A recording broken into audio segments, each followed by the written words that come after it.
প্রিয় শিক্ষার্থী বন্ধুরা আসসালামু আলাইকুম। আইসিটি ক্লাসে স্বাগত জানাচ্ছি। আমি সোহেল রানা। আজ আমি আবারও আপনাদের সামনে হাজির হয়েছি নতুন একটি ভিডিও নিয়ে। আমার আজকের ভিডিওর বিষয় হলো একাদশ ও দ্বাদশ শ্রেণীদের আইসিটি এর তৃতীয় অধ্যায় সংখ্যা পদ্ধতির উপর। আজ আমি দেখাবো কিভাবে বিটের সাহায্যে অক্টাল সংখ্যা থেকে বাইনারি সংখ্যা পদ্ধতিতে রূপান্তর করতে হয় সেটি। তো প্রথমে জেনে নিই অক্টাল সংখ্যা পদ্ধতি কাকে বলে। যে সংখ্যা পদ্ধতিতে 0 থেকে 7 পর্যন্ত মাত্র 8টি অঙ্ক সংখ্যা লেখার জন্য ব্যবহার করা হয় তাকে অক্টাল সংখ্যা পদ্ধতি বলা হয়। আর যেহেতু এখানে 8টি অঙ্ক সংখ্যা লেখার জন্য ব্যবহার করা হয় তাই এই অক্টাল সংখ্যা পদ্ধতির বেজ 8। এবার আসুন জেনে নিই বাইনারি সংখ্যা পদ্ধতি কাকে বলে।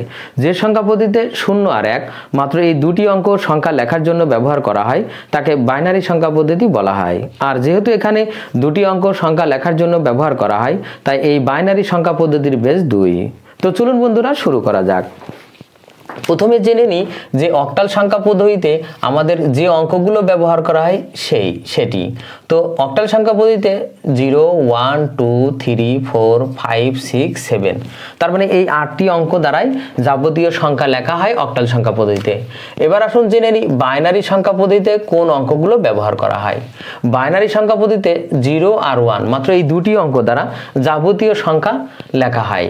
আর এই অক্টাল সংখ্যা পদ্ধতিতে যেহেতু 8টি অঙ্ক সংখ্যা লেখার জন্য ব্যবহার করা হয় তাই এর বেজ 8। আর বাইনারিতে যেহেতু দুটি অঙ্ক সংখ্যা লেখার জন্য ব্যবহার করা হয় তাই বাইনারি সংখ্যা পদ্ধতির বেজ 2। যেহেতু আমরা এবার অক্টাল থেকে বাইনারিতে যাব তাহলে আমাদের 8কে আমরা যদি ভাঙি তাহলে 8 এর 2 কিউ হয়। তার মানে আমাদের 2 কিউ করলে 8 হয়। তার মানে প্রতিটি অক্টালের বিপরীতে 3টি বাইনারি অঙ্ক আমাদের নিতে হবে। কেন? কারণ 2 পাওয়ার কিউ। তার মানে একটি অক্টাল সংখ্যার বিপরীতে আমাদের 3টি বাইনারি অঙ্কর প্রয়োজন হবে। আর যেহেতু আমরা এখানে বিটের সাহায্যে আমরা এই অক্টাল থেকে বাইনারিতে রূপান্তর করব তাহলে আমাদের এখানে 3 বিট অর্থাৎ 1 2 4 এই 3টি অঙ্ক দ্বারাই আমাদের তৈরি করতে হবে। সেটি কেমন দেখেন।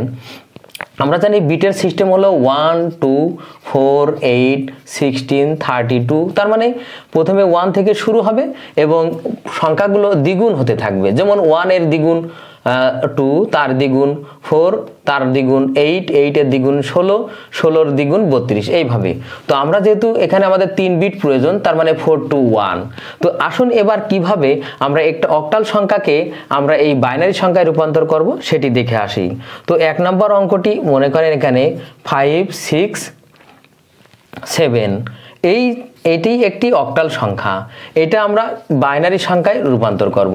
তাহলে আমাদের প্রত্যেকটা অঙ্কর বিপরীতে আমাদের 3টি বাইনারি অঙ্ক প্রয়োজন হবে। তাই আমরা অঙ্কগুলো একটু ফাঁকা করে সাজাই নেব।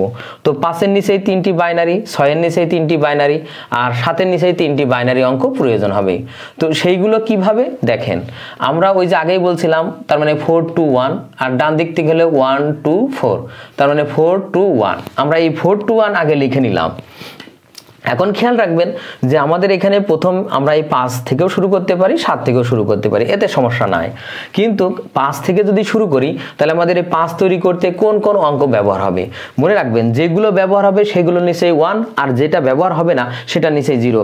তার মানে কম্পিউটারের যে ডিজিটাল সিগন্যাল তাতে 0 দ্বারা অফ এবং 1 দ্বারা অন বোঝায়। তাহলে আমাদের 1 যেগুলো ব্যবহার হবে সেইগুলো আমাদের এখানে কাউন্টে আসবে, মানে আর যেটা 0 সেটা আমাদের বাদ চলে যাবে। তো 5 তৈরি করতে আমাদের 4 লাগবে আর 1 লাগবে, কারণ 4 আর 1 5। তাহলে 4 এর নিচে 1 দেবো, 1 এর নিচে 1 দেবো, আর 2 লাগবে না, 2 এর নিচে 0। এবার এই 5 এর বিপরীতে তাহলে আমরা বাইনারি অঙ্ক পেলাম 1 0 1, তার মানে 1 0 1। এবার দেখেন 6 তৈরি করতে আমাদের 4 আর 2 লাগে। তাহলে 4 এর নিচেই 1 আর 2 এর নিচেই 1 আর 1 লাগবে না, তার নিচেই 0, তার মানে 1 1 0। এবার দেখেন 7 তৈরি করতে 4 আর 2 6 আর 1 7, তার মানে 3টি অঙ্কই প্রয়োজন হচ্ছে। তাহলে আমরা এখানে 3টি অঙ্কই যেহেতু প্রয়োজন হচ্ছে তাহলে সবার নিচেই 1 হবে, তার মানে 3টি 1 মানে হলো এখানে 7। এইবার আমরা অ্যান্সার লিখব 5 6 7 যেটা আমাদের অক্টাল সংখ্যা ছিল। আর আমরা বাইনারিতে পেলাম 1 0 1 1 1 0 1 1 এটা হলো আমাদের অক্টাল থেকে বাইনারি। এবার আমরা একটি ভগ্নাংশ অঙ্ক দেখে আসি কিভাবে একটি ভগ্নাংশ অঙ্ক থেকে বাইনারি সংখ্যায় রূপান্তর করতে হয় সেটি।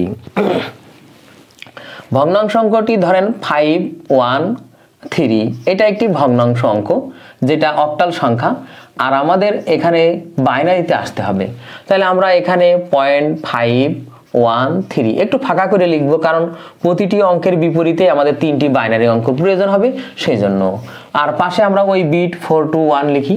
এবার দেখেন 5 তৈরি করতে আমাদের 4 প্রয়োজন, 1 প্রয়োজন। তাহলে যেই অঙ্কগুলো আমাদের প্রয়োজন হবে তার নিচেই 1, তার মানে 4 লাগবে, 2 লাগবে না, 2 নিচেই 0, 1 লাগবে, 1 এর নিচেই 1।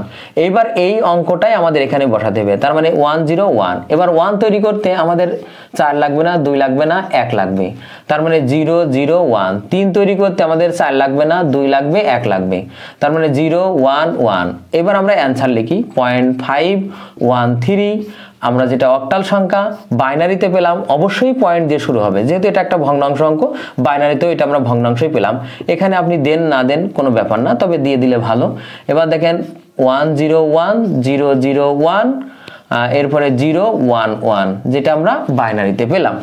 এবার আসুন একটা মানে ওই পূর্ণ সংখ্যা এবং ভগ্নাংশ দ্বারা গঠিত সংখ্যা আমরা বাইনারিতে রূপান্তর করব।